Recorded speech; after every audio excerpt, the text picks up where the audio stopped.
La théorie du gender, ou la théorie du genre en français, est une théorie qui est apparue aux États-Unis dans les années 90.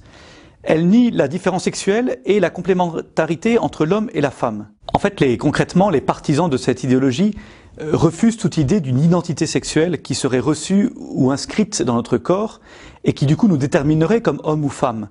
Ils préfèrent utiliser le concept de genre masculin ou genre féminin, qui serait que le résultat d'un contexte culturel dans lequel on aurait grandi.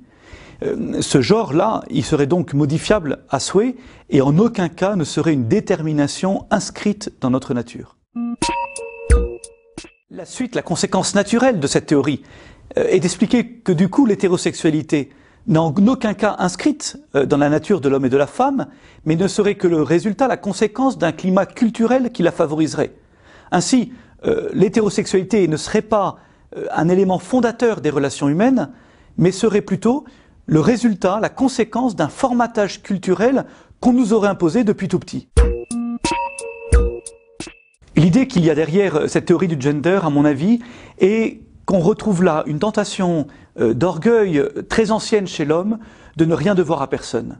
Cette tentation, cette illusion de croire qu'on ne dépend de rien ni de personne, et surtout pas d'une loi naturelle qui m'aurait précédé, surtout pas d'une loi inscrite dans le cœur de l'homme que je n'aurais pas choisi moi-même, surtout pas d'une idée du bien et du mal que je n'aurais pas moi-même élaborée.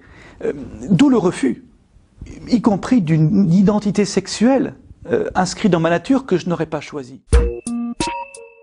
Non, la liberté pour moi, c'est pas de ne rien devoir à personne. La liberté pour moi, ce n'est pas de n'avoir reçu aucune détermination. La liberté, c'est plutôt pour moi de choisir librement, de consentir à ce que j'ai reçu justement, à ce que je suis, ma nature humaine, mon identité sexuelle, ce que je suis profondément. Eh bien, j'apprends à l'accueillir, même si cette identité est parfois blessée, même si ma nature est parfois blessée. Eh bien, j'apprends à vivre avec, à accueillir ce que je suis et à devenir plus que jamais ce que je suis réellement. Ce qui est lamentable, c'est que cette théorie soit enseignée comme une vérité scientifique à partir de la rentrée prochaine dans tous nos lycées, dans les classes de première.